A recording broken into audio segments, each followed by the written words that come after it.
Yeah. We back. We back. Let's share it out, T. Get What's it going out. on, nigga? Let's go. I think we should have another classic discussion tonight. Let's go. Make sure we oh, I didn't mean to put it there. Talk about the good stuff. If you out there, tap in. We got a lively show tonight. It's a lot going on.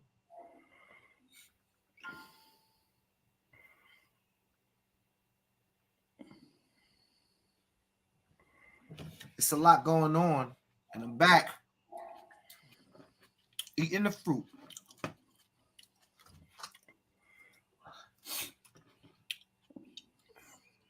Eating the fruit. Eating the fruit. And y'all know we got to talk about some good stuff tonight. We got to have a discussion so we can talk about the real stuff going on. Like Taylor Swift. Let's talk about Taylor.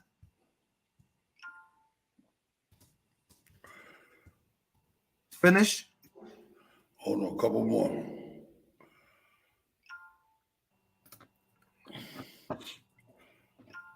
Yep. Done? We good money. We good money, Playboy.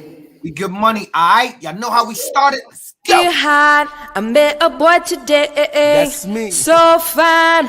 If you know, tap in, share the post. It's your boy PH, aka The Press, aka Mr. Above Come to my 140. town and get with me. She love I'm around. It's not about the amount of talent you have. It's 100% about the work ethic. Ask your coach or anybody that's been doing this. Hot. I met a boy today. So fine. Why is it? And they gonna say, oh, yeah, that's illegal. Cut this. Cut it out. All you coaches out there, cut it out. Because that's BS.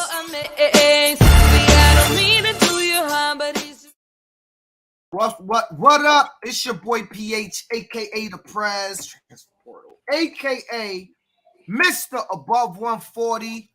As you can see, got the Above 140 chains on, and I'm here with the man himself in the flesh. It's your boy, Coach Correa, the General, GeneralGridiron.com. And so, T. All right. I'm gonna ask the question, then I'm gonna answer it first before I give you opportunity to answer it. So, Taylor Swift. I see it all over the internet. I see people taking shots at her. I see that I see that the right wing and the Republicans are going crazy. The Swifters are in defense mode. So I guess my question overall is this, that I'm gonna ask to everybody, right? And it's is Taylor Swift becoming a bit too much with them showing her on the big screen? Now I'll go first. For me, I don't even care. To be honest, I think Taylor Swift is pretty. I don't have a problem looking at the young lady on the NFL screen. I'd rather see her than watch Andy Reid walk up and down the sideline 10 times a week. On top of that, if she's going to bring in more women in a more diverse group to come watch the NFL just because she there and she might show up on the screen. Other day, I seen a little girl. She went to the stadium and her parents bought tickets just to have the opportunity to possibly bump into Taylor Swift. It's all good for the sport. I think it's perfect that they keep showing her and keep her involved. I don't really care how much money she make off of the NFL. I mean, she's a billionaire already. Whatever money she make for the NFL, they're billionaires. If Tito, I'm a billionaire, you a billionaire, you make an extra 200,000 million, I make an extra 100 million. It actually don't mean a damn thing. They're not in it for the money, right? So that's why, to me, the conspiracy theories are stupid. First, it was definitely going to be the Ravens and the 49ers. Then it changed in no. You know, the Detroit Lions and the Chiefs, if you blend their colors, it makes purple. Now it's no. Taylor Swift is wearing purple and Eminem is for the other side, so that's why they got it. I'm going to turn it over to you. I don't got a problem with it. It's no different than any other power couple. It's no different than when A-Rod was dating J-Lo or they were a power couple like that. I mean, I don't see what the big deal is with it. I mean, Kelsey, this is his second high-profile relationship, right? Wasn't he in a high-profile relationship before with somebody? Yeah, I mean, yeah. She wasn't. She was it was a minority girl, very pretty, but That's I what don't I'm think saying. she was famous. But You know, it was high profile. Holmes is the best tight end in the league. He's like 6'5". I mean, you know, I get it. You know, I mean, together they're a power couple, and it's a big deal, I guess, to the media and people watching football. I'm sure this year she did bring a certain demographic to the NFL and the viewership, because you know it's about numbers at the end of the day. The playoffs, the Super Bowl, everything they're judged on, you know, as far as the cable ratings is viewership. So, and I'm sure she's bringing her fan base to those Chiefs games. So I'm gonna read some of the comments. It says, you know who complaining about Taylor Swift? Other women. Stop it. Stop the jealousy, women. Women bringing other women down. Says James Kraft. Tyree Mosby said he was with a queen. Yeah, he was. I mean, she was a pretty girl who he left, but I mean, she wasn't worth $1 billion, I guess. Ty Carter said we've been here before with Romo and Jessica Simpson. Correct, but Jessica was Simpson another high profile as her. But you right along the lines. Listen, she raised Kelsey merch sales, says Isaiah, over 100%. No one complained about that. Understand something, y'all. She's not doing anything to raise sales. If she instantly come and get under my arm when I'm walking through the mall and it goes viral, above 140 sales is going to be through the roof. She don't have to wear it. She don't have to say nothing about it. People are fans of hers. I don't know if y'all know about the Beehive, Beyonce crew. I think that's what they call it.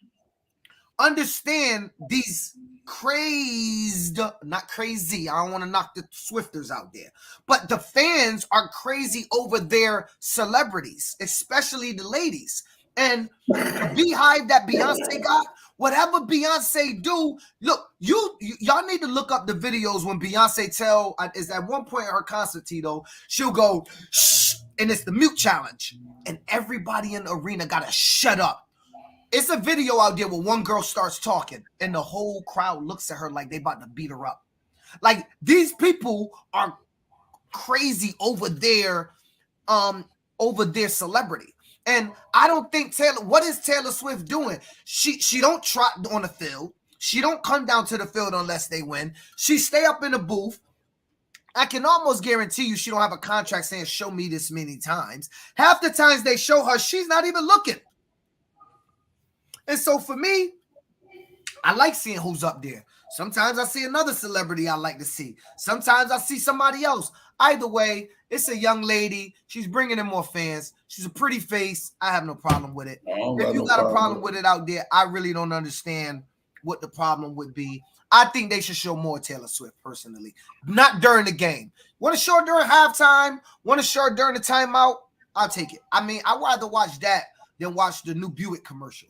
So for me, it doesn't matter, bro. It don't bother me not the least bit either. Nah, I think that I think that is over pumped up on the internet. Like I said, I think that I hear the conspiracy theories out there that this is all a game. This is designed to bring more money. This man is really kissing this woman. Like he might really love her, and y'all reducing it down to something. They show Jerry Jones 25 times a game and no one has a problem with it. That's true. That's true. And he's an owner. But you know what? He's also a GM. And if you Dallas fans, if you're losing by the wrong amount, Jerry Jones will come down to the sideline and start whispering in coach ear. I don't even know how they coach like that in Dallas. No way I could be an NFL coach and have the owner come down and be standing. You see what he said today? He said he's gonna own the offseason today. He's gonna be. They're playing for next year. See, no more waiting around. He's gonna buy himself. He can't sit out on his yacht and go let a GM. Right? He want to make all the decisions. Not during the game. If she ain't singing, we don't need to see her. She's a fan. Let her be that. But why does it hurt to see a pretty face? They show the crowd all the time. The guys with their shirt off beating their chest, and they got, I don't know, Green Bay, it'd be like 0 degrees. They be having like G's on their shirt. They show them all the time. Watch UConn game, that dude that goes UCON UConn. He gets shown 4 or 5 times a game. There's nothing wrong with it, Shatia. Don't get mad. This is a beautiful thing. Listen, there's probably at least 500,000 more people watching the NFL just because she's there. Yeah, no, that's what I said. The numbers. And I think that's good because I'm going to tell you what, Tito. This a trickle-down effect to learning the game of football for everybody in America. So Taylor Swift got the type of impact, Tito, that if she bring in enough people to like this sport, that it may trickle down to California not being able to ban the law, right? If people start to learn the sport, educate on the sport, like the sport, it's less people that you can convince that the sport is bad for youth. And so the more people that get brought into this loop, the better it's going to be for everybody. When there's celebrities there, they don't show them half as much. Listen, I don't think there's a celebrity as big. They showed Eminem a bunch of times, but there's nobody as big as Taylor Swift. It's Taylor Swift, Drake, or Beyonce. I mean, I don't know another celebrity that's as big as those 3 names, and like they're the 3 biggest celebrities in the world. I mean, Michael Jackson gone, Prince is gone. Like you have to talk about people on that magnitude to get to the Taylor Swift, the Beyonce aura, like Drake aura. You have to get to those, like those type of names. In our day, Tito, there was no pop stars besides like Michael Jackson or Prince that would walk in and would change the trajectory of a camera. When we were growing up, like there was those and then there was everybody else. Taylor Swift is on the Michael Jackson echelon where she probably got Neverland at home or something, some amusement park. And so I'm just saying that, you know, I'm not a Swift. I actually don't know no Taylor Swift song. I don't even know one. I probably do if I hear one, but all I'm saying is that we you know, we should leave Taylor alone and let her rock. All right, to go on another note, Tito, is it time for you football coaches to get paid? What say y'all out there? Is it time? Now, before we start this, let me predicate it with something. You football trainers get paid. You football trainer quarterbacks get paid. You football players go to games out of state and they pay. Even the All-Star game they pay. They pay, and those out there, nobody ever questioned what they do with the money. So what would it be a problem, Tito, if the Hartford Hurricanes decided Phil brought in $78,000 this year, and he's going to get a $25,000 salary, and the rest is going to the Hurricanes? We're paying, and every coach on the Hurricanes is getting $1,000 or whatever, $600 for the season or $1,000. I know that they say Fairfield County pay coaches. What say y'all out there, Tito? Is it time for you football coaches to get paid? That's, I mean, I think if you could do it and you got the quality of coaches, I think it boils down to the quality of coaches you have. If you have coaches that are worthy of getting paid, then absolutely. They should Tito, get that's paid. a slippery slope, brother. Listen to what I'm saying. Listen to what I'm saying. If Tito thinks you're a good coach, you get paid. Listen, we all weren't created equally, bro. Here's the thing. We know overall, youth football by far is the worst coach sport in America for the most part. So now you talk about paying people. that aren't really qualified to do this, and you're going to start paying them, I think that's a more slippery slope, in my opinion. So tell me an industry where people get paid and 100% of the people are qualified. And if you can't find one, my question to be was, why do we have to put some unwritten rule on or some unwritten speculation or type of rule? Well, because I think specifically on youth football. There's a lot of other things that go into it. I mean, to do that, you're going to have to raise registration prices. You're going to have to raise. Do you? I mean, youth programs, let's be honest. Know. Most youth programs in good standing is carrying over $30,000 to $40,000 a year. You think so? You think most? I think maybe not most. Even if they're carrying over $20,000. I think in the demographic we are, I don't think many of these programs are carrying over even $5,000 every year. Like, for the most part. All right, so let's say they're carrying over 10. Why can't the coaches get $50 a year, $100 a year? I mean, everybody should run their program out. See, listen, I don't got a problem with people getting paid. I'm just saying that it's just as a slippery slope you think it is on one end. On the other end, it's a much slipperier slope. So Isaiah said no because for coaches that genuinely do it for youth and doing it out of their heart. Because if there's a check involved, so many people going to do it for a check. Isaiah, let me push back real quick. First of all, if you're doing it out of heart and you really love it, those people going to be there regardless. And unfortunately, Isaiah, I don't really know what program you with. I can't tell you. Isaiah Gonzalez? Yeah. Gonzalez, he played for me. Yeah. Unfortunately, I think I know who Isaiah is. Unfortunately, the truth of the matter is his nephew played we need more coaches. So if a check will help more people come out, there's not a program in Connecticut that'll tell you they can't use more coaches and more volunteers. Sometimes you just need a volunteer, even if they're bad. Tito, man, you talked about it. Sometimes just having a body at practice that's loyal and dedicated and that's going to be there, you sometimes just say, you know what? You got to keep the guy that shows up every day, even if you don't think he brings any value, even if sometimes you don't even like him. The reality is that he's there every day, and the people you're banking on are not. So how do you not keep him? You get what I'm saying? Right. Rodney Myers, now you can get fired based on performance. We already short on coaches, a lot of coaches getting fired. Newsflash, coaches are getting let go every day anyway. Like, if for free. I mean, they're getting let go for free, right? We hate that. We love this slogan. No program brings back volunteers. Yes, volunteers can be fired. If you show up to volunteer and you're a bad volunteer, or you want to operate outside of the perimeter of that program with your own rules, if you're doing all of this stuff, then yes, you deserve to be let go by that program. Call it a fire, call it a waiver, call it removal, call it what you want.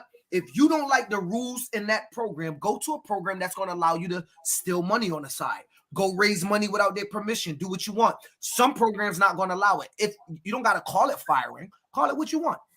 Every program let people go. Every program, every year, lets go of coaches. That is one of the most truest things you said in years on this podcast. It's true, though. Every year, programs let go of coaches for a variety of reasons. There's no set reasons why they let go, but every year, every program lets go of a couple of coaches. That's just the reality of the business we're in. 100% to people who aren't in youth sports. Organizations don't know how much of you do for the kids in the organization. If we do go off paying, it should be how they do it on the high school level, college level, NFL. A process with the president and a board vote on the coaches and assistants. Just an idea, says Sean Cox. Because basically every staff is on a year-to-year contract anyway. I've been telling you that for years. Every year I'm on a year-to-year contract. Yeah, you know what I'm saying? Say that all the time. Like Sam Singletary said, I can use some gas money. Sam, didn't you offer gas money? Inside a joke. But you know what? We're going to talk about that in a later thing. I agree, Sam. Why shouldn't you be paid gas money? Sam, tell me something. How many kids did you pick up last year for football practice? No, not how many kids, because it's usually consistent. How many days a percentage wise, did you pick up kids for football? 50%, 75%. Let's be honest, not your own kids, Sam. That don't count. Right? Like, let's think about that. We also should not be asking volunteers to be forced to lose money just for the love. We don't ask trainers. We don't ask NFL coaches or college coaches, or they love the game. High school coaches love the kids. We're the only one tasked with what you read up here all the time. Don't do it because then the love of the kids is going to go away. That's BS. High school coaches love their kids, but they still want that $10,000 check at the end of the season.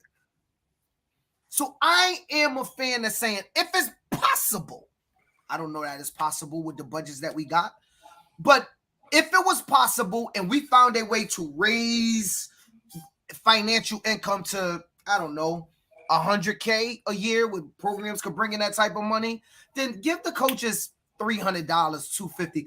I'm going to be honest, my coaches get stipends, not to always coach, but for stuff they do for the Hurricanes. Let me just say that. We get stipends for our school program, teaching kids football. We give stipends. We gave stipends to run our training sessions over the summer with the city program. So we have given stipends to our coaches. I don't see nothing wrong with it, personally. As parents, if coaches are doing a favor, if picking up and dropping off for practice and games, most you could do is give coach gas card. That ain't happening. You know that ain't happening. They won't even say, some of these players won't even say thank you. They don't even say thank you. Why can't it be as simple as we value your time? I feel like things get too many what ifs. It's simple. Coach's time is valuable and they should be compensated, said Kim. True. If you value someone's time, why not pay? You guys value the trainer's time when y'all go in the off season and y'all faithfully go in there and y'all pay them $50 a session. $50 a session. $50 a session. Wait a minute, Phil, you took $50. What are you doing with my registration money? You robbing the community. Wait a minute, Phil, before I finish that conversation, here's $50, Tito. Thank you for training my son. No, do what you want with the money, Tito. You have nothing to do with it. I know you're training my son, but let me get back over here because they're coaching my son. What are you doing with my money? Because you might be robbing us. This is crazy. Think about the thought process. If Tito is running East Hartford and we give Tito $100 a year for the season, Tito provides 8 games of playoffs, freshly refurbished equipment, and they lose. If Tito spends the money buying a car, you're robbing the community, Tito. If the same 25 kids pay me to bring them indoor and teach them how to backpedal, do push-ups, pull-ups, and sit-ups, and I take the same amount of money and buy a car, people call me a business owner. That's why I say, coaches out there, let me tell you something. How you brand yourself, presidents mainly, how you brand yourself will matter on how the community view you. Brand yourself properly.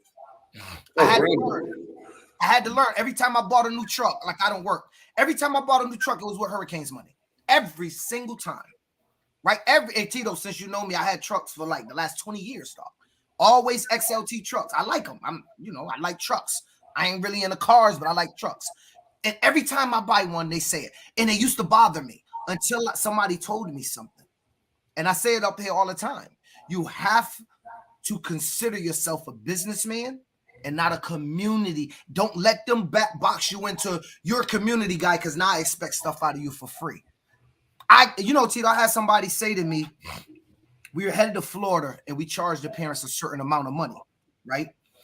And all the cheerleaders' flights got paid for by the Hartford Hurricanes. So if you went to Florida and the Hartford Hurricanes and you was on cheer, we paid for your flight. That was part of our, thank you for participating with us. And you had to just show us the receipt. We gave you $200 towards the flight. And we really had a parent say to us, I can't believe y'all are charging us. Y'all claim to be nonprofit and a community organization. I think about that, Tito. We're offering, Tito, to pay for your daughter's flight. We're offering to pay for your daughter's flight. And your thought process about us, because of the word community, they love to use that word and it get mismanaged, that now I'm supposed to work for you for free and expect nothing back. I wonder if that means they don't value our time. That was a good point, Kim. All right, free registration if you have a kid in the program and a coach or something of that nature. President should be a paid position.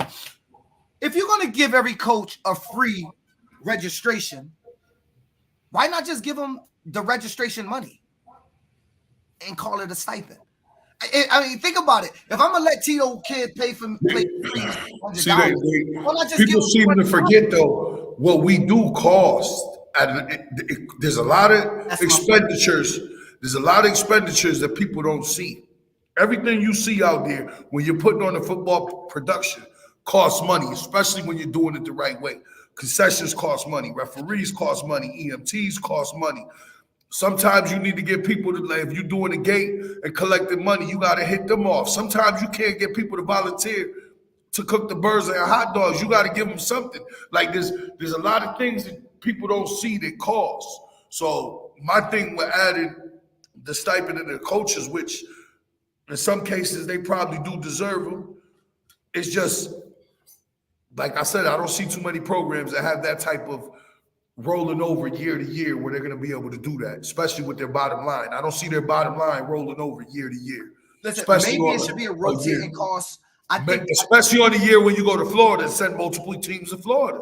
Now, when you do that, how much are you really rolling over into the next year? You're probably in the negative. You're probably in the negative if I had to take a guess. You're probably in it. This is the part of business that when all these people think that what we do is so easy that they don't understand this part of it, what I'm talking about. You get what I'm saying? What did you say? This is the part of what? You said this is the part of what, Tito? This is the part of the business that they don't understand. Business. This is the part of the word business. I keep insinuating that because in the youth football world, we are not looked at by a lot of people, a lot of parents as a business. So they always say you're nonprofit. Well, I think the NFL is nonprofit, or did they turn to? I mean, if they are for profit, if the NFL is for profit, you still got other things like the YMCA that pays salaries. That's that's nonprofit. Listen, the YWCA. It's all about I'm not nonprofits and pay salaries. I'm over to giving free game. The bottom line is a lot of it, however you want to structure your program, a lot of it is in the writing, and that's free game. You guys can decipher that how you want. Here's the free game. When you set up your program, you better think about how you set it up. I'm gonna give them even more, Tito. I'm gonna give them with the part that you're not saying. Everybody, listen. When you structure your program, there should be something in your bylaws, President. Should I say it? Nah. The game is sold, it ain't told. The game is to be sold, not told. Not told. But if you're interested in how to structure it, inbox. I'll put you on to it years ago. Let's not talk. Remember who was the first one. I almost did. Remember who was the first one. Yes, I remember. I learned the trick from an OG years ago. We can really help y'all out, though. We can help y'all out, honestly. We can help y'all out. Just tap in. You know what I'm saying? Like, we can help y'all out and just show y'all how to structure it where you're not where you're spending money and it's no way for you to get in trouble. And I ain't saying you spending lawlessly, because if you're bringing in $70,000-$80,000, you deserve to go to Florida for free. You deserve to programs bring in a lot more than that. Ass paid everything you do for that program for free. And if you spend a night in a hotel for the program, you should put it on that card. Some programs spend a lot more than that. And I mean, there's even tricks you could do with credit cards. Like, I'm not going to give away too much, but there's even tricks you could do with credit cards. You know what I'm saying? It's stuff you could do. Tito, we're going to move on. I want to welcome Shaka. You podcast. How you doing, brother? What's good? I'm doing good. So, for those that don't know, y'all know out there, we switches topics. We had a discussion about the transfer portal in Connecticut, and it was a joke. We weren't serious about it. It ruffled a lot of feathers, made some people mad. Some people thought it was cool. Some people was happy.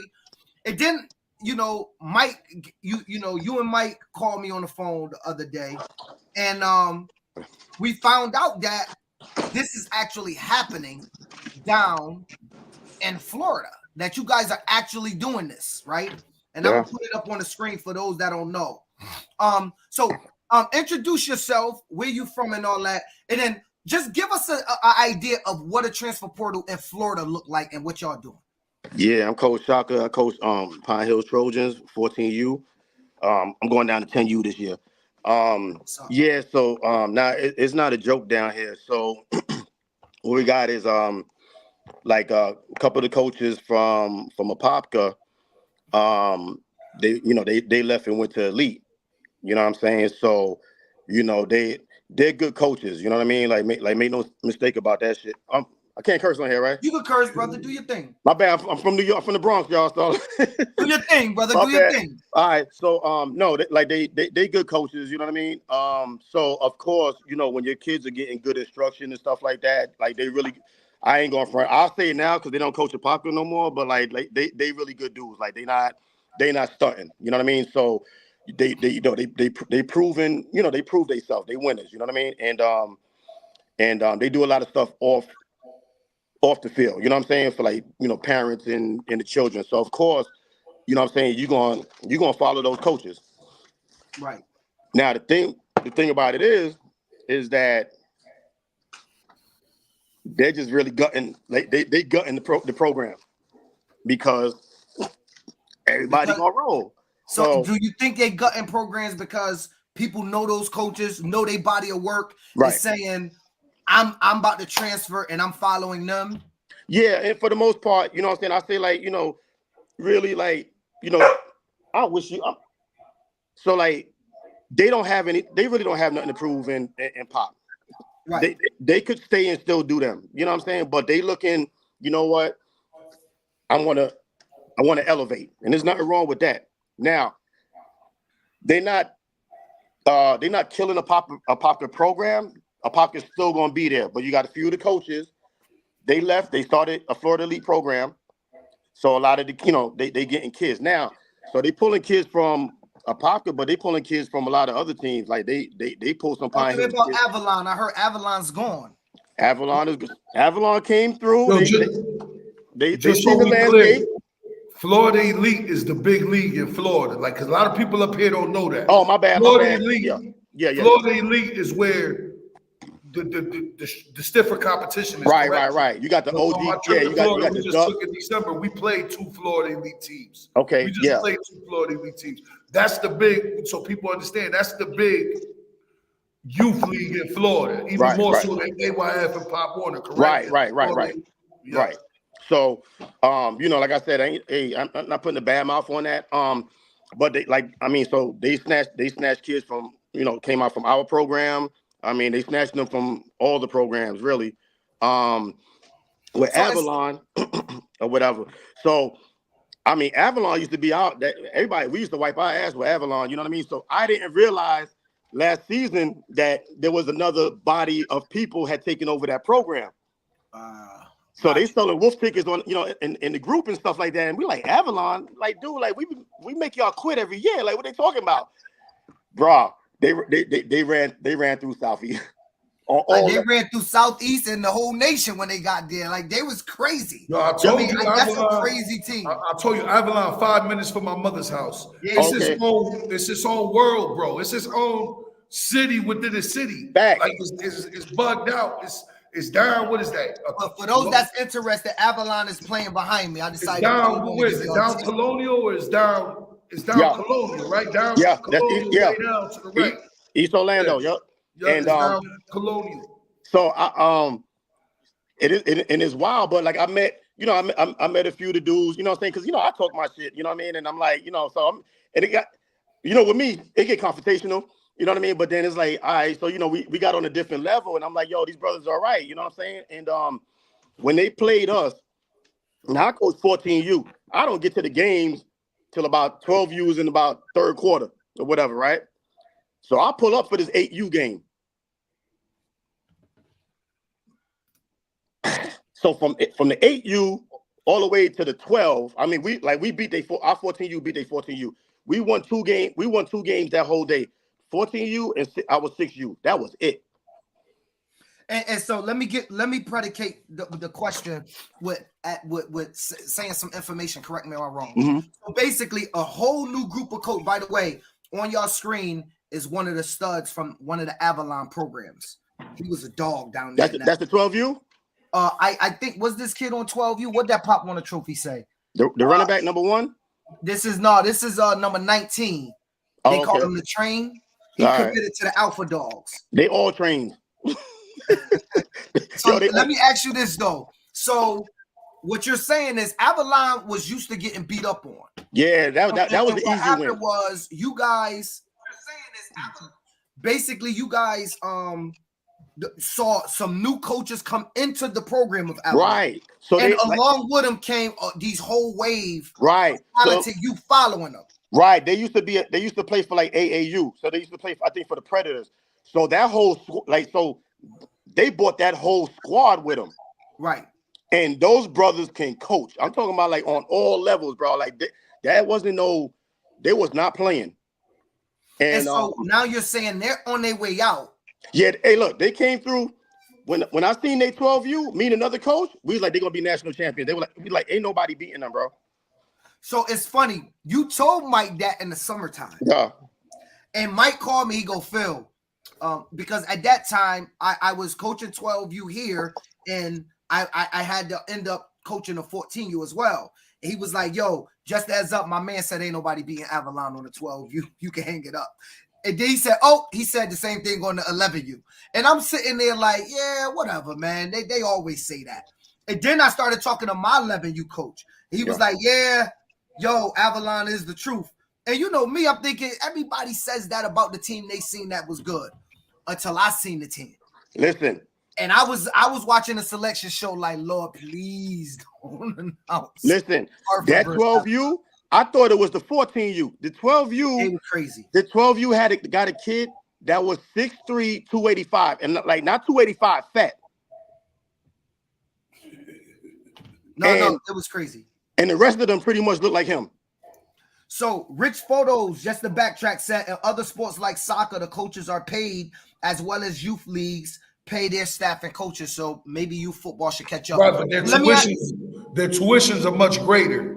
Their tuitions are much greater. That might be true. Plus, football is like one of the most expensive sports. But Shaka, let me ask you this. So so instead of a transfer portal, really what's happening there is just recruiting. So my thought process was there was a group of kids going into some type of portal and teams got the vie for them, and then they decided where they're going. That's not exactly what's happening, or is that what's happening? No, well, see, so the difference is like with Avalon, right? Avalon came through. They came through with their coaches and their team into Pop Warner, because whatever happened over there with Avalon with the administration, I think it was like, I don't want to talk out of turn. I think it was some money issues. If not, I apologize. But I think something like that happened. So they gutted it. This dude, the cat named Bernard took over. Good dude too, man. But anyway, so they brought all them dudes in. These dudes were certified, bro. But I'm talking about if you watch the technique of the linemen, and I'm talking about on all levels, they came ready. So they came in, they kicked everybody's ass, bro. Make no mistakes about it. Yeah. After the season, they went to AAU and won the AAU national championship. So right after they won the Pop Warner Natty, they won the AAU Natty? Yep. Now, were they playing in both at the same time? No. Oh, so they played a Pop Warner season, then went right into an AAU season starting December? And they won. Oh, the AAU national championships is like a couple weeks after. Right. Pop Warner. It's and like mid-December. It's like mid-December. That same 12U won that. But so basically, so now they're like, you know what? Okay, we came, we conquered. So now they went to elite. So they're the Alpha Dogs, right? Oh, okay. So they basically same uniforms, everything, just calling themselves the Alpha Dogs. A little darker. Yeah, I think they're like in a little sky blue thing. But anyways, so Avalon program is still intact. Right. But they ain't got those wolves that they took. The wolves went with the Alpha. Right. So as well as some other kids, they got some Apopka kids, they got some Pine Hills kids, you know what I mean? They got some Edgewater kids. So when they do this, when everybody's doing this, they put these committed committed flyers and shit. So anyways, then there's another program that just did it too, Olympia. They just went. So so now they're going to Florida Elite. Oh, okay. So what's going to happen is we all going there's not going to be no Pop Warner in Orlando. I would say within the next 2 years. Wow. because we're gonna have to go. Like we're gonna have to probably merge if we can with somebody, and then haul ass too. That's what it's coming. That's pretty much what it's coming down You to. think, wow, that's a big Can statement. I ask you this? Is it because it's no longer for the programs that look like ours? What's that? The white Minorities. Is he saying, Why- is it a minority issue or is it a recruiting issue? Is it pro? Well, we represent inner city programs. Is the Right. flight happening because they're not catering to the needs of the urban programs, or is it because Florida Elite's got a chokehold on Florida? Which I think that's the case. Florida Elite seems to have a chokehold on Florida, and all the big organizations are over there. Like it's kind of tough in Orlando, right? So it's kind of like where we at in Pine Hills, right? We got West Orange, like we got a COE program, and then we got West Orange, then we got Edgewater, and you know what I'm saying. So we kind of, and that's how the high schools are as well. They're like they're saturated. So like a lot of the old Florida Elite programs, like the Jags and the Outlaws and all that stuff, that's basically those vicinities. That's basically Pine Hills. So we lost, you know what I'm saying? So we lost kids, you know, like to those programs, because you either go to Pine Hills or you could go over here to the Jags, or you know what I mean? So it's a hard thing to draw. Now, I think there's more appeal with the Florida Elite. I don't know how strict they are, you know, as far as they rule, but I think they're a little more lenient. Yep. And it's a different type of people coaching those teams. A little bit more aggressive. A little more urban. Yeah, nah, the Yeah. Florida You know, Elite is definitely a little more not only aggressive, it seems to be confrontational. So for me, being from the Bronx, I'm from Soundview Projects, you know what I'm saying? So where you may take, you know, like football talk, you know what I'm saying? I may not see it as football talk. Right. Yep. I may, you know what I'm saying? I may be like, yo, now you disrespecting, like you Right. disrespecting. I got From you. up top, you take it how we take it. That's You my take own- it how we take it. That's Yeah. my only issue with them. And another issue I got is I noticed that. Before you go, I noticed that being in the Florida groups, they talk way more reckless, and it's fun to them. it's not fun to us. They really take the emotion, the personal emotion out of the game. Right. And up north, we don't take the personal emotion out of the game. We're emotional creatures up north. Basically. About our image, about our, you know, and so I watch some of the stuff there, and I'd be like, wow, like if I said that, dude, I'd be outside. Yeah. We'd be in shootouts up north. But Thank in you. the South, they do talk a lot more reckless, and it's all fun and games. They actually mean no harm. Yeah. But that's how they talk. Like And they jump out and tag you in your name, talk crazy to you about your program, about you, and they expect you to do football talk, but see them and be like, "Hey, what's good?" And Which is rare. And it does get crazy out there. Like you got the ratchet chicks with, you know, say with the rollers in the hair, or you know what I mean, or the long blonde weave. We got that They too. cursing the coaches out. They'll curse the kid out. You know, I'm like, they doing all kind of craziness, and I'm like, okay, like I can't. For me, it's gonna be a hard one for me. Then another thing I got an issue with, I seen the 6U team, you know what I'm saying, talking about knocking N-word shit loose. I don't condone that, bro. Like, I'm sorry. And you got a couple white kids on the team too. Like, I can't condone that. I So can't let's get into that. What's your if it's an thoughts all-black. on that? Even if it's an all-black team, like I'm like, that's not cool. So What's your thoughts on all of those type of chants? for me personally, now trust me, like, you know, we at Pine Hills, like we get busy now, but that particular thing, I'm not cool with that one. I ain't cool with that one. So, you know, like I said, Pop Warner, it's like a different type of, you know, coach. You know what I'm saying? And then I think, like, you know, over there, you got a different mentality. Like, it's more street. You know what I'm saying? Yep. Not saying that they're not good. I mean, you got a lot of brothers out there that get, you know what I'm saying, that get busy. Yeah, I got you. Yeah, you got an NFL, damn, who was it? I forget his name. But you got an NFL coach that coached one of the Jags team. You know what I'm saying? So they got legitimate people out there. But here's the issue. The issue is going to be, because I seen it today in the group, and somebody actually wrote it. The problem is going to be, it's not going to be Central Florida against the world. It's going to be Central Florida against Central Florida because nobody gets along. Got you. So instead of Right, it's the same thing. instead of me and you making our own team, and then this one making a team, and that one. Nah, let's all get together. You know what I'm saying? Put all these great kids together, and let's go get the Ducks. Right.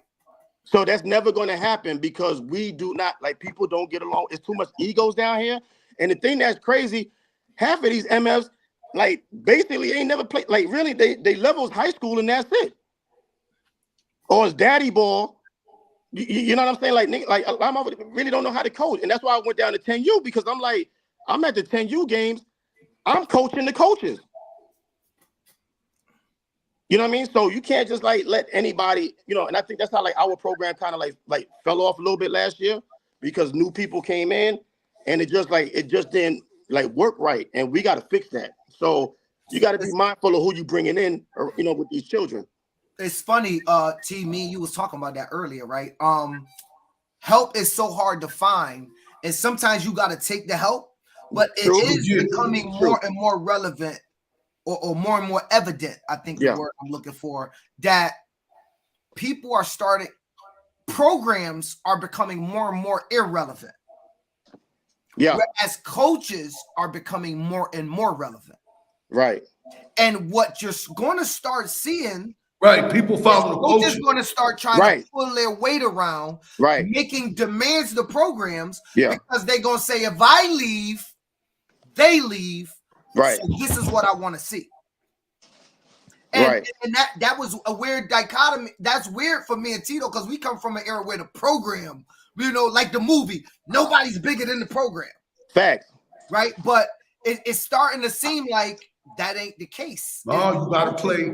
It's almost like coaches become bigger than the program. You got to handle each staff and team with like not kid gloves, but you got to think about the political realm of it before you go screaming on the cat. You know what I'm saying? Right, because, right. We all know I'm known for screaming on cats. You know what I'm saying? Sometimes now you gotta think about it like, well, if I scream on this dude to piss him off, now how many kids did I lose? So you lose that whole team. Now how many brothers and sisters go with him? You know, like you got to start thinking about that before you go screaming on folks. Right. So like, Webb said, boot them out when they head get too big.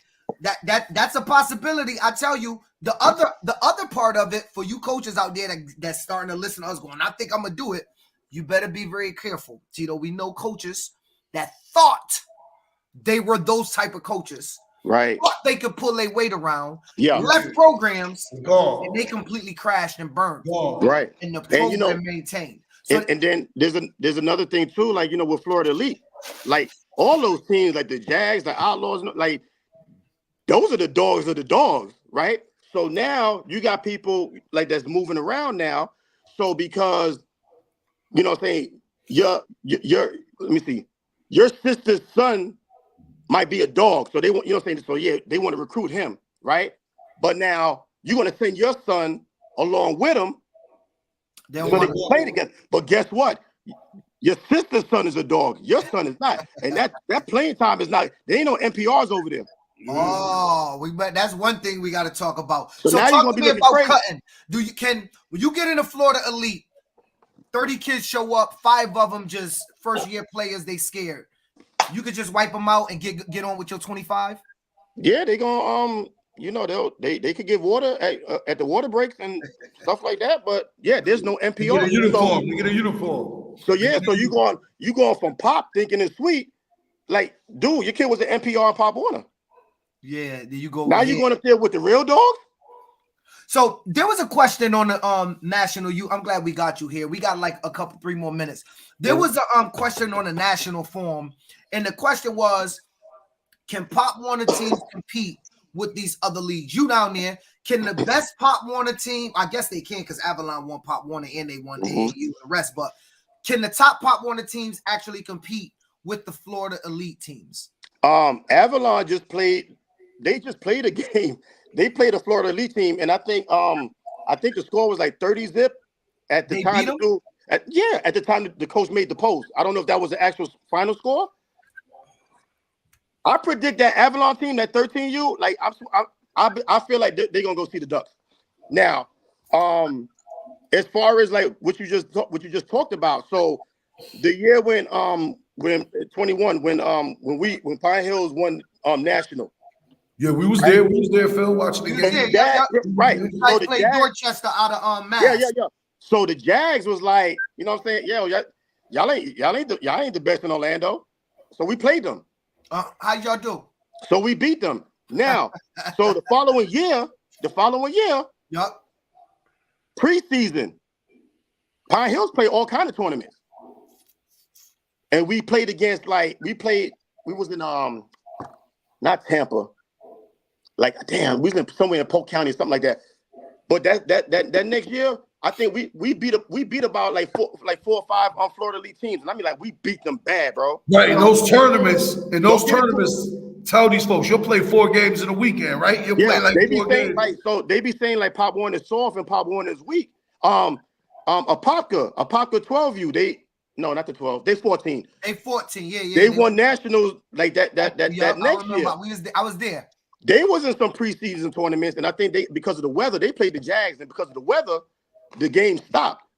But Apopka pretty much beat them. You know what I'm saying? So it's funny. You know what? I always say Pop Warner do a horrible job at online marketing. Yeah. Because when AYF beat a national Pop Warner team, you see it all over the forums, right? Yeah. And so it makes it seem like Pop Warner don't fight back. Right. But when we get brothers like you want to go, no, that ain't true. I want to Pop Warner natty, then I want to slap the Florida Elite national team. It gives credence to the fact that football's football. Strip away national title. National leagues aren't making kids good nor bad. There's no the name Pop Warner or AYF don't make a team good, don't make a coach bad, don't make a team or a coach good or bad. Yeah. The coach that's coaching in Pine Hills and winning the national championship, he can coach whether you call it Pop Warner, Warner Pop, transfer portal, Florida, Connecticut, Massachusetts, whatever you call it. He's gonna go out there, call his plays. His players gonna execute. He gonna get back to practice. He gonna run his X's and O's.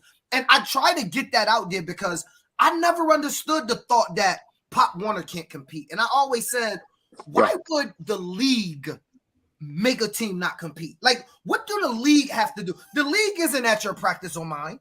That one. You know what I'm saying? Like, they don't come down and tell us what to do. So why would the league be like, the league isn't weaker. No, like, and there's no such thing as that. And like so our offensive coordinator, right? Like that beat the brakes off of Dorchester. Dude's coaching high school right now. Oh, so, okay. So I remember. Yeah, I remember that wasn't no Mickey. That wasn't no Mickey Mouse offense. Like no. Y'all ran a high school. It was a 2x2. It was a 2x2. That counter with the running back was crazy, and that passing tree was. You feel me? That wasn't no little kid football, bro. No. Like, hey Tim, just a heads up. You joined late, brother. I know you smiling ear to ear. Word is Avalon is out. I'm talking to Tim Webb. He was the national championship runner-up. Yeah. Who lost to Avalon, and he lost in the national championship the year before. So it's 2 years in a row he lost. And now that Avalon's out, Tim, you the number 1 team in the nation, Tim. See you next hey, listen. A Popkin's still a Popkin now. Don't get it twisted like that. No, I'm not. But you know what? He was in the Natty back-to-back years, so he's clearly got a national. Oh, no doubt. But every time he get there, there's some massive explosion of some new teams that come out and start. But those teams, man, like not for nothing. Like I said, those coaches that left for Popkin, I ain't like we have war with Apopka, you know what I mean? But it is what it is. It ain't no violence. It ain't nothing crazy like that. But like I certify them dudes. Like they gonna do their thing. You know what I mean? Avalon's gonna do. There's a lot of them Florida League teams. They gonna find out something, bro. Cause like you say, Pop Warner is soft. Like this is the year you're gonna find out how soft Pop Warner is. Cause these dudes can coach. Avalon dudes can coach, and the Central Florida Knights, them dudes can coach, bro. Like they can coach. So it's gonna be different. I think, like I said, like within the next 2 years, I don't know, bro. Like Orlando football, everything's gonna be Florida Elite, and Pop Warner, like they dropping the ball. Big statement for everybody. Know how massive and how dominant Yeah. Central Florida have been in Pop Warner, Yeah. and predictions from down there that it may possibly go away. Yo, Yeah. Shaka, I appreciate you for coming on, brother. You gave us All a right, lot no of doubt. insight from down there All because right. we don't usually get it. So listen, we got to have you back on when the season get closer. So you give us the heads up. You got to give us a heads up on what we might be looking at if we get selected on that selection show. No doubt. You Hey, from out there and what we looking for, my brother. Hey, yeah, I don't want nobody telling them Pop coaches I was giving them props, man. No, we gonna keep it on the low. Nah, they them dudes though. Hey, that's what's up, man. Hey, I All right. appreciate you for coming on, my All brother. right, no doubt. Peace. All right, peace. Hey, T, there you had it first. Hey, let me give y'all some heads up. Tim Webb posted Addison has been forced to Division I. Addison Cowboys is now in D1. If y'all know the Addison Cowboys, they're nationally known. And the Addison 13U also is going to be solid. Any Division I Pop Warner teams at 13U, watch yourself. So, Tito, wow. That it looked like we have a new discussion that we need to address on our board, and it looked like it's the thing of I guess the question we got to ask, and maybe we could tackle it real quick before we got 5 minutes. Is they sitting in the waiting room? I believe they powerful? check if they're in the waiting room. My bad. Check if they're in the Yeah, waiting room. I know. Oh, Are coaches right. becoming more powerful than than programs? Is Like, it a well- coaching? Is it a coaching dominated? Is it a coaching dominated industry now? I'm gonna say there's two ways to talk about that. Down there, I can see it being more prevalent because you're dealing with that many more people. Where over here, we've seen people try to do that. Well, I'm leaving and everybody coming with me, and then it you don't work. leave and nobody's going with you. Don't work. So I think down there, that could be an issue because there's in Florida, because I'm always there around, and I just look at my mother's neighborhood, bro, literally, every time you get to a complex, they got their own football team. I'm talking about a whole organization. No, I got you. Not just here's every couple of miles. Over there is my mother lives in Union Park. Once you get out of it, across the street's a different park, a different gated community, and they got their own football program. You get what I'm saying? So I think that could be a real issue. I don't think coaches yet here have that type of chokehold on organizations. Well, I mean, here we got to understand that local football still is the most dominant, not our national travel leagues here. AYF and Pop Warner are not the biggest leagues in New England, and we got to remember that if you look at all the local leagues, I think we might still be outnumbered. Hey, Tim, no more sports physicals in Pop Warner. I did see that. I did read it, and I've already opened up my registration and set up everything. All Pop Warner programs, 2024 is now open online. Stephanie, what's up, Stephanie Lynn? How my quarterback looking? Did you get his tickets to the banquet, Stephanie? That's my question. Did you get the tickets to the banquet? Okay. Oh, they do. Let me not expose anything. Expose whatever, Stephanie. The Hurricanes is an open book. I mean, expose some stuff, not everything. All right. And so, Tito, we are going to go and move. Well, we're going to discuss further in depth of whether or not. I think that last conversation. Wait. I do want to share my screen, Tito. We have a premiere per se of the commercial before we bring on the NEYT and Joel, and I think the football commissioner is going to be joining. Danny Oceana. Yeah, there's going to be a premiere in 60 seconds on YouTube. It is our 2023 CT Youth All-Star Game commercial that will hit all social media. 2024. I said 2023. Yeah, you said 2024. 2024 is going to be sponsored all over the state of Connecticut. So you'll be seeing it on your social media and all of that stuff. Starting tomorrow, the sponsorship starts at noon time, and it'll run for a couple months until we get full. We've already got a lot of registrations, so thank you to all the parents that's already started registering out there. So yeah, it's about the premiere, Tito. Let me just say that I want to thank HS Boog. He had a lot to do with the clips and some of the video. And of course, above 140, we did some clips and cut up some stuff, muted some stuff in the music, and this and that and this and that. But it came out good. And so we introduced the 9U and the 11U levels. Hopefully, if you're out there and y'all been asking for it, so y'all better start registering for it. There is some concern amongst the coaches, Tito. We may not be able to fill those levels. I think we will be able to. I think a lot of 11 and 9s, I believe, did not try to come out because they didn't want to possibly not make the team. Right. We gotta wait 2 minutes. But before we do, in those 2 minutes, while we doing it, let's introduce the brother Joel. We'll cut out to the thing when it comes. Joel Machado. What's going on? What's going on, Phil? What's going on, Tito?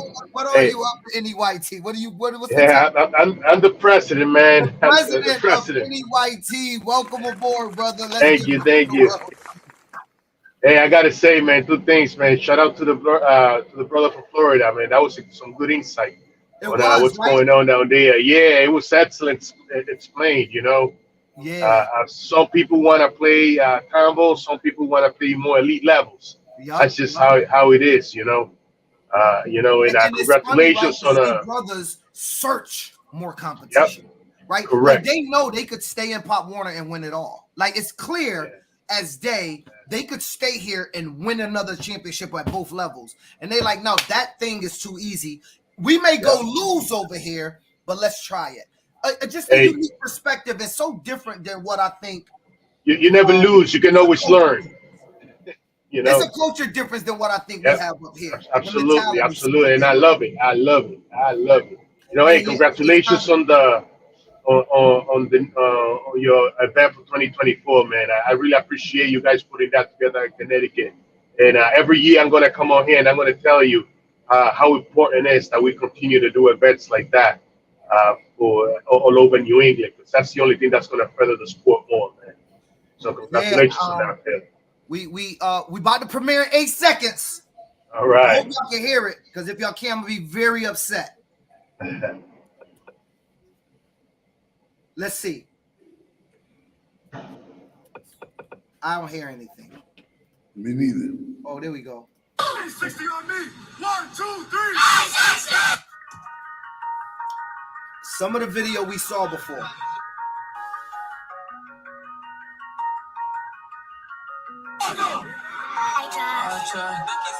ain't really gotta do no flex, and I don't really need to. Shit, I'm still trying to figure out who I gotta prove to.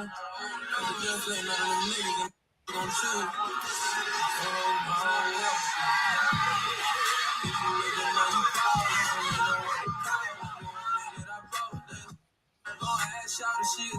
Watch the flip. Blackwell was crazy, yo.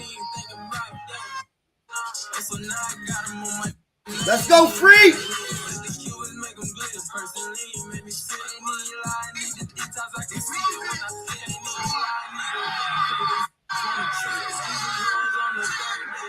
That was an amazing run. Let's go, Kay.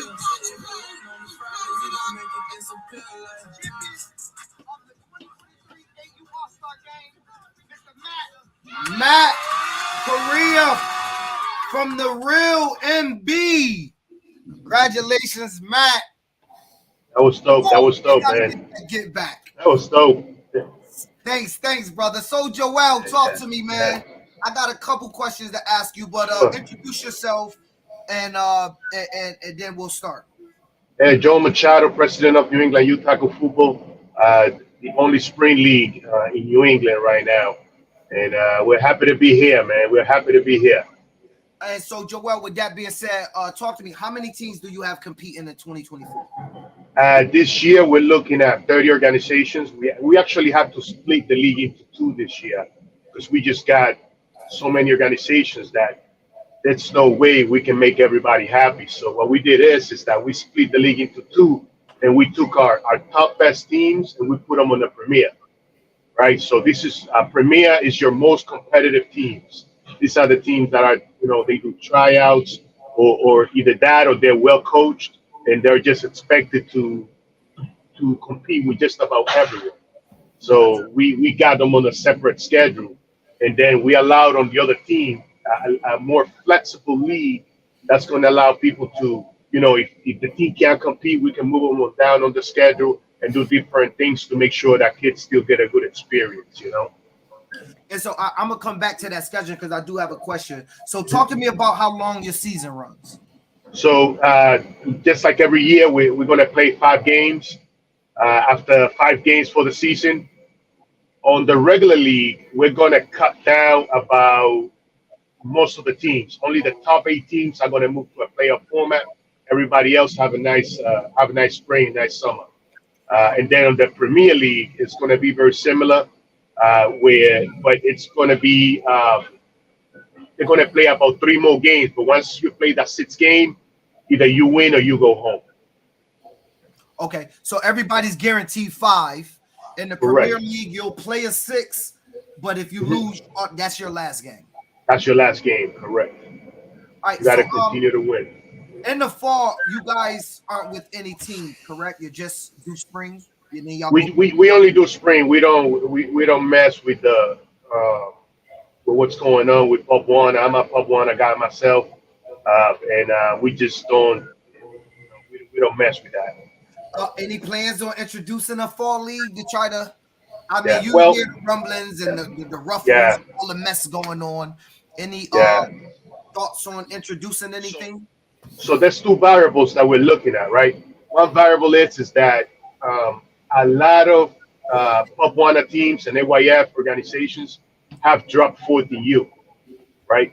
And that's had a side effect on our 14-year-olds that are still in the 8th grade, because a lot of them don't have the option of playing middle school. So we are looking at possibly starting a middle school league during the fall, depending on what happens on the Pub One side and the AYF side, if they continue to drop 14U, because we can't just let our cities be disenfranchised like that. We have to come up with a solution, and it's up to us to do it, because ain't nobody going to come and do it for us to find a solution to that, right? And other than that, there is a need for coaches and parents. They want to play at a more elite level, and we're looking to provide that through travel and D1 Nation. But it's not going to be on a league format. It's not going to be for everybody. This is going to be for the top of the top, and we still plan on respecting that boundary and that friendship that we have with both Pub One and AYF. Cool. So, all right. So there's always been that discussion, right? And let me give you an example. I had someone call me and say, "Hey Phil, I'm thinking about doing spring, and I want your thoughts on it. My son is 10. He played football. Blah, blah, blah. What do you think?" Now, me personally, everybody knows I don't knock any. Listen, parents, I always say do the best for your kid. I think you and I had this discussion before. Yeah. I operate under the theory that rest your body but stay engaged in sports. I always tell a story, and I'm not going to say I talked to a highly regarded prep school coach, and at this particular prep school is not representative of everybody. He said in the off season his kids can't do football. That's mandatory at the prep school. Yeah. Because in their mind, football don't require skill. Because let's be honest, if I give you a kid, Joel, and you got and he's dedicated, he's disciplined, and he got that dog in him, you can find some way for football for him to play. Yeah. If I give you a basketball player, he can have all those attributes, but if he can't dribble, he can't play for you. Like you need a skill to play ball. And so they require their kids to go outside the game in the spring to hopefully acquire some skill, hand-eye coordination, do wrestling, learn how to tackle, do track, learn how to properly run, and bring that back into the game of football. So I told her I probably wouldn't be the best person because I operate from a different. So talk to me about when you're faced with those type of questions, how you handle it. Absolutely. I will continue to say it. Not every kid should be playing football in 2 seasons, right? Some kids do need to go to baseball. Some kids do need to go to wrestling. Some kids need to go run track or do something else. Right. It's not for everybody, but the choice is there. The choice is there for those kids that don't get enough playtime because of MPRs. They're limited. We have an issue with repetition in the sport. Yeah, that's you know, and we provide that. We provide that through repetition. Your kids are going to get better, right? But that doesn't mean that you should force your kid into any sport. At the end of the day, they kids and they should be trying new things. But if you don't find that new thing for them, then we're here. Gotcha. We're here for them to play. You know, we do believe, and we see year after year, we could predict. We got to the point that we could predict who are the teams that will make the postseason on both Botswana and AYF, because we see it in the spring already. You know, and we know it. When I saw New Britain, I knew. I just knew. Springfield, I knew. The Rams, I knew. Worcester Cowboys, I knew. You know, and I can go on and on and on with different leagues because they're doing it right. They're doing it right, you know, and they have that balance of rest, but also they got that good, healthy repetition, and they're doing it right, coach. They're doing it right. Right. Thanks for that answer. So, looking back at some of the areas last year, I don't know what these areas are. I'm just asking you. Looking back at your league last year, where do you think that maybe you came up short in your league? And is there anything, like if a team is returning, is there anything new that they should be looking forward to that's going to be changed? Are there new rules? Or is there going to be I mean, you already said you split the league, like scheduling. You mentioned scheduling. I want to ask you. So you mentioned that, let's say the Hurricanes is in it and they're struggling and they need an easier schedule. Is that to say that the schedule could possibly, because I did scheduling before, I did it for you make one change that has ripple effects, right? Correct. Does that mean you're going to be releasing maybe 2 weeks at a time or 3 weeks at a time? Not necessarily. On the Premier schedule is pretty solid, so all the teams are expected to play that Premier schedule. On the Standard League, we're going to release the schedule, and the way we do the scheduling is that your home game will always be your home game, no matter what, right? But your opponent might change. Got you. And that's depending on the level of competition, and that's where we're going to be able to have that wiggle room to give people a more adjustable game to the level of competition they're able to handle, right? And a lot of teams will appreciate that because ain't nobody want to be winning every week 75-0, and they can't find nobody to compete with, you know. So everybody appreciates that in that way. One thing that we felt flat last year was with that part of the schedule, right? The competition wasn't balanced fair enough, and we also had issues with holding teams accountable to doing what they said they were going to do. So we changed the format this year, and we came with the Premier League, and now everyone has to stay in track with what they say they were going to do. And we see, right now we have about probably 6 organizations that we want to come into the spring, and by December we can already see that they're not going to meet that goal. So we have a separate conversation early on, maybe this is not the year for them, and it's okay, no hard feelings, So there's a vice director position open for New England region, brother. You should try to go get that position. Yeah, I had that conversation with Coach Duke, and we're looking at it. There's a position open. You should go get it, man. You seem to enjoy all that. Coach, I'm a self-service type person, and I will do what the community needs me to do.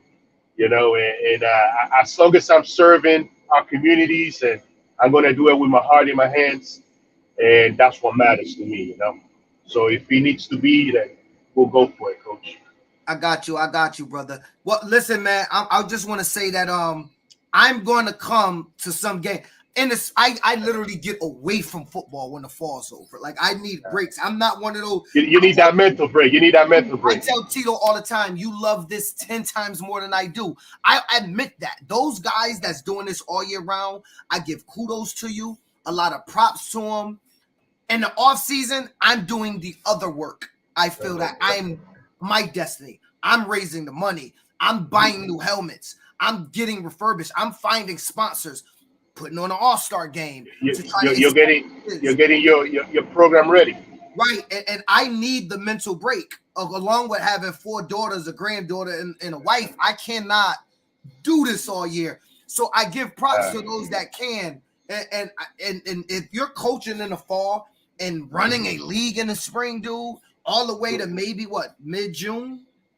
Yeah. Yeah, I mean, all the way. Well, we're done a little earlier this year, but yeah, about mid-June. Yep. About mid-June. I mean, you only got a July vacation you could take. Yeah. You can't. Lucky for me, my family enjoys it, so it becomes a family affair. I'm blessed with that. Lucky. I mean, my kids enjoy cheer. So let me ask you this: y'all don't have cheerleading in the spring? We do. Oh, you do? Go ahead, tell me about it. We got sideline cheer. Anybody's welcome to join sideline cheer. What we do is we put a little showcase together for the teams to come and show up and keep the girls active. Cheer is not a strong component, but we like it to be. You know, if there's a need out there, we'll feel the need. You know. Hey, brother, I'm gonna tell you something right now. Find you a cheer director. Yeah. Get a cheerleading for these towns. Put on a massive New England cheerleading event. I think girls would suck it up. You got girls that want to cheer all year round. Globals is coming at the end of the month in February. They'd love to have an event to do in June, right before they roll into their Pop Warner season. And I think that's an untapped market that you could definitely exploit. Not in a bad way, the word exploit. The way you have the spring league going, that's an untapped market in New England. Cheerleading in that same time frame is an untapped market. Just imagine how big that part of it can be. And a little news flash, because I know you're a brother that likes the financial needs. You know, we could probably do a lot with that. We could probably fund a lot, you know. And so, you know, if I say, you know, tap that untapped market, brother, and that I think that'll be dope. And you know what, I might not do a football team, but I might consider putting in a cheerleading team and relax. Let's go. Popcorn and watch. You know what I'm saying? You could be my cheer coordinator, coach. Oh man, I should do it. Let's talk about it. Why not? Why not? We're talking. Yeah, why not? Add to my youth resume is the world of sports, and cheerleading coach is one. I'd love to do it. Hey, listen, NEYT. Thank you for having me, coach. Anytime, brother. The largest youth football spring, the only youth football. The only, in New England. And 30 teams, I think probably the biggest league at any point in the league in the year. I don't know if there's another 30-town league in New England. Yeah, Central Mass got a lot. Central Mass AYF. So maybe pushing 100 something. Top 3 of sizes, and that speaks to the body of work. Every year you're getting the same teams, and we say it all the time. Retention tells success and talks about the best. It's not winning. That's what that's the thing coaches like to make their heart feel good. The truth of the matter is, you want to talk about wanting to know if you're great at anything, look at your retention rates. That'll tell you. That's how colleges rate how good they are. I work at one, right? How many kids are they retaining year after year to graduation? So, Joel, thanks for joining us, brother. I appreciate it. Thank you for having me, coach. Thank you, Tito. I appreciate it. Definitely. All right, Joel. All right. I'll talk to you. So Tito, that's that was, I mean, you know, Joel has had his troubles in the past, and I think they're learning woes. When you start a league and it's that big, you're gonna have some issues and some troubles, and you're gonna have turnover sometimes in your board, and there'll be rough spots. But he continued to do his spring league. He continued to keep on chugging along, and you know, he outlasted everybody. You know, there was a couple spring leagues. The spring is a unique taste. Like, you got to really be about this life in the spring. You know what I'm saying? Because there is travel involved. You're not just playing local games. You're going to Rhode Island. You're going to Massachusetts. You're going, you know, you're traveling a couple times a year. And because there's no NPRs and all that, it's really for people that are really into the football lifestyle. So it offers something unique in the spring that the fall doesn't offer, because, you know, you kind of got to take everybody in the fall. So it's definitely unique. He's got a unique thing in the spring, and I enjoy it. It's changed our program tremendously. It's helped my program grow tremendously, and it works for us. It's not going to work for everybody.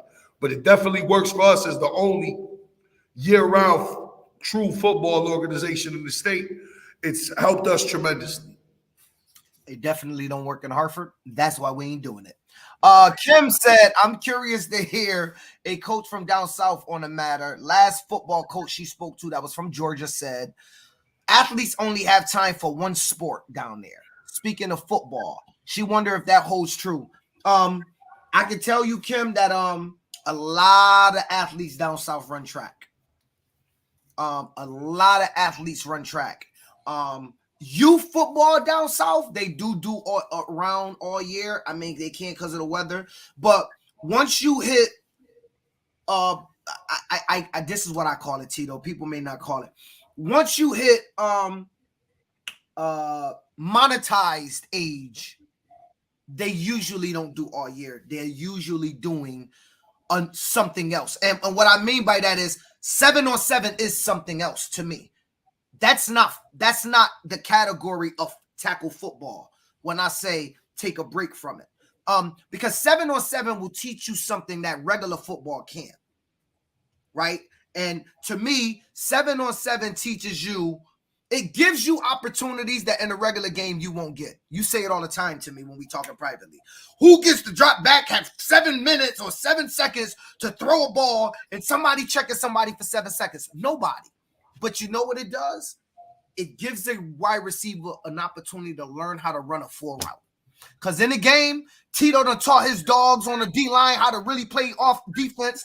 My O-line coach don't know what the hell he doing. My quarterback got 1.57 seconds, Tito. Phil's wide receivers never running a real route.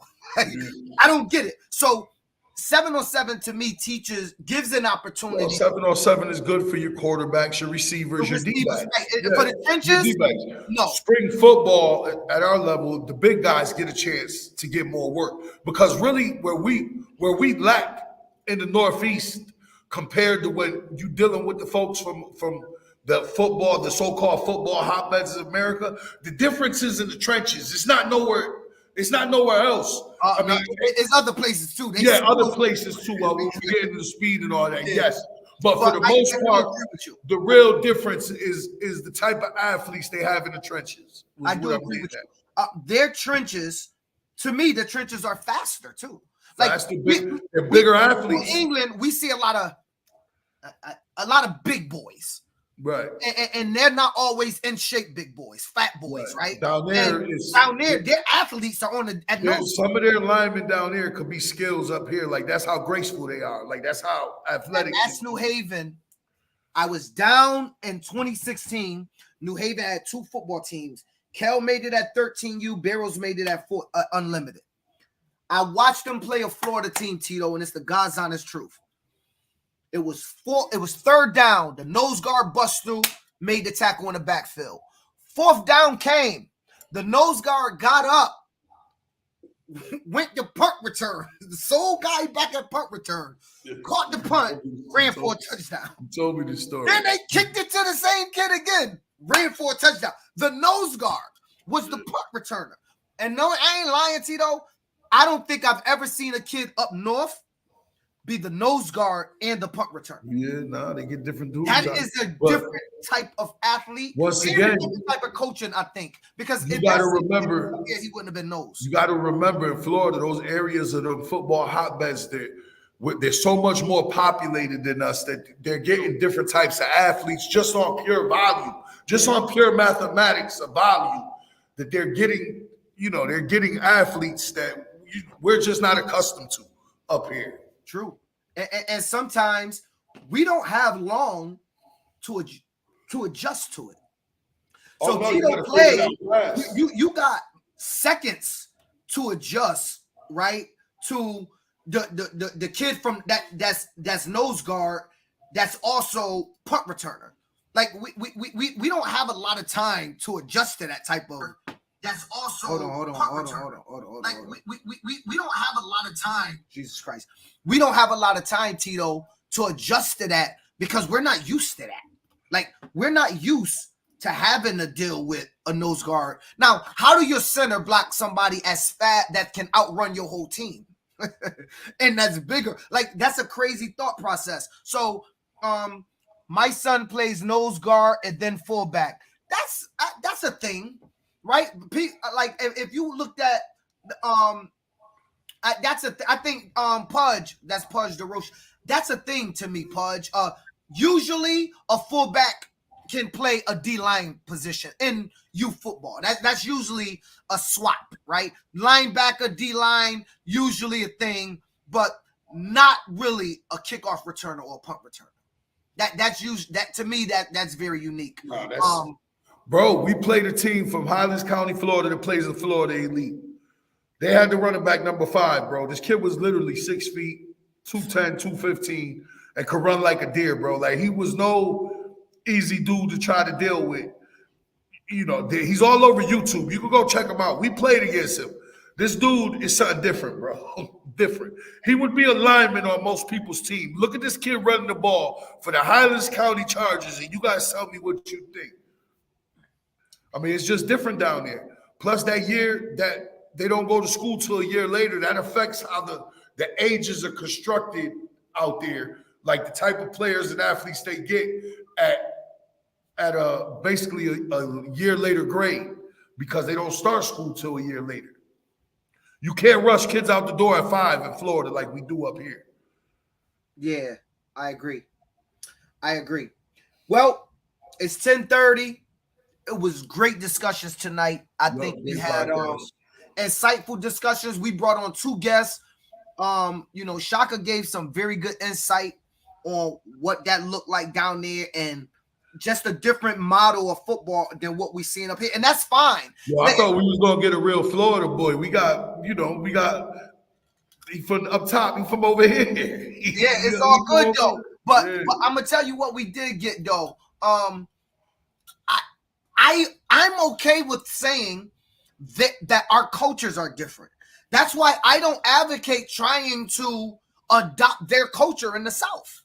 And so when I hear people say, yo, we can't win a national championship, we need to do what they're doing down there. That's why they winning. We would lose programs if we did what they do because our culture is not their culture. Well, it's happening. You heard them say it's happening. They're losing programs out there. And the ours will go away much faster, Tito. The difference is, like I said, because it's so many more people, those coaches can put organizations in a bind. Here, you really can't do that. Like, some of them dudes got a following where they say, well, if I go, 100 kids is coming with me. And it's very easy for those 100 kids to go with him because he's probably opening up shop 3 blocks away on a patch of grass somewhere. Yeah. You get what I'm saying? That's true. But I still think that we have to come to grips with understanding our culture here in Connecticut and being the best that we can be within the culture of who we are. Like, this is who we are. Our parents aren't driving 2.5 hours to go play for somebody to win a championship. I've been saying they're not going to do that. I'm only speaking for myself, from speaking for the program I represent. We're doing it different. We're year-round travel football, and that's what we're selling. I don't care what nobody else is doing next to me or around me. This is what we're doing, and we're looking for the best kids, and that's just straight up truth. You know what I mean? Because we're playing that level of football in the spring, which we hope carries over to the fall. We use the spring as our breeding ground to construct the teams in the fall. Like, that's just what we are doing. You know, there's no secret to it. People got a problem with it. I don't give a fuck. This is what we're doing. Damn, I slipped up, but, it is what it is.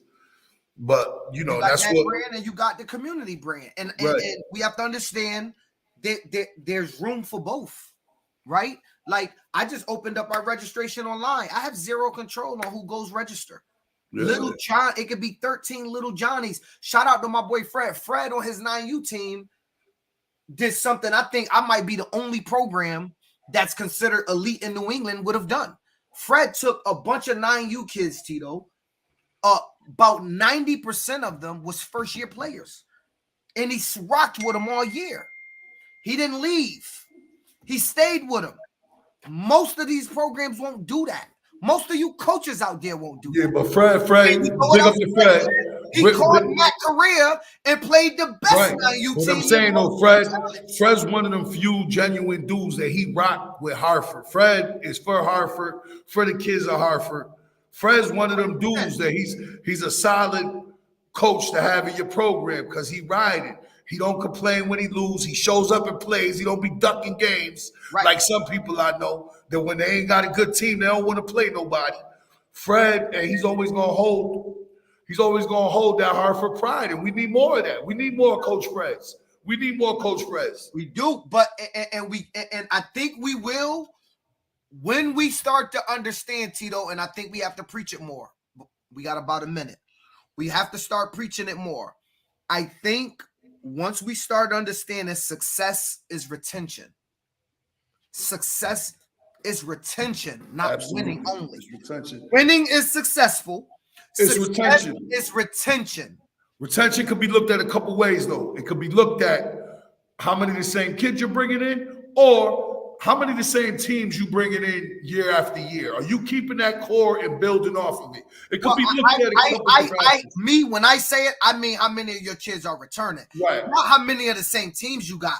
I said it could be looked at two different ways. No, I'm saying the way I'm looking at it. Yeah. I don't say, oh, I got an 8U team this year. Next year, all those kids leave because they upset, but I got 30 new kids coming and I still got an 8U. To me, that's not success. I would start to question why all of those kids just left and why I got another 8U, but it should be concerning to me that my last year 8U kids didn't come back.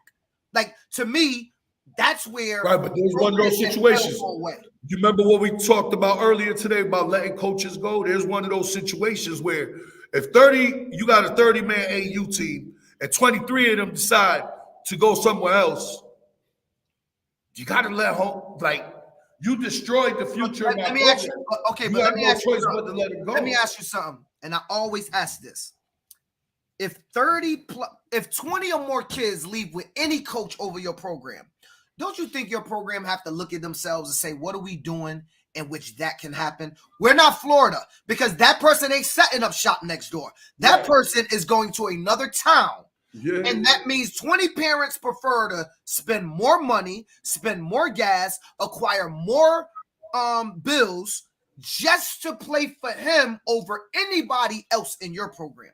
To me, that's a thing where a program have to look at themselves. Yes, there will always be some kids that will go with a coach. But in abundance, I've never seen it out of my program. I know people have tried it. It has not been successful.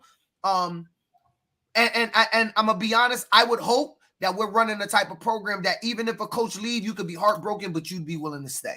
Maybe that's programs. Maybe that's a lot of programs sustained. I mean, we see it happen all the time where people leave and the program still have teams, and maybe they'll have to rebuild for a year or so, but they will.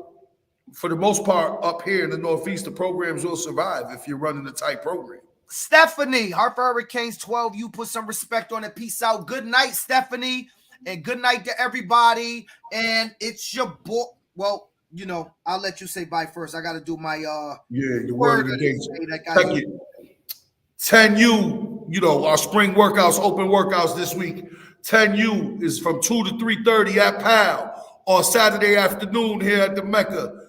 14U, 10 a.m. Sunday morning here at the Mecca from 10 to 11:30 a.m. 12U is at 12 to 1:30 p.m. here at the Mecca. Peace to the guys and girls. Your boy, Coach Career, the General. I'm out. Hey, listen up real quick, everybody. Them people not acting weird. They never liked you, and they just finding it more harder and harder to admit it. So that's why you feel like they acting weird. They're not acting weird. A lot of people around you that feel like acting weird, they don't like you, and they just don't know how to hide it no more. And so that's my word of the day. When you start to see people acting weird, just keep it conscious. The truth is just starting to seep out. Eventually, God will show you the truth about people, and that is what's happening. So it's your boy PH, a.k.a. The Prez, a.k.a. Mr. Above 140. And let me say this. The uniforms that I have designed for 2024 is the hottest uniforms I've ever seen in the youth football world. That's a bold statement, and I've seen a lot, from the D-Match uniforms to the battle uniforms, the All-Star 2024 uniforms, the theme, everything about it is the hottest you have ever seen. And what is going to go crazy, bruh? This is going to be crazy. Wait till I drop them. When I'm going to drop them, I'm going to drop them on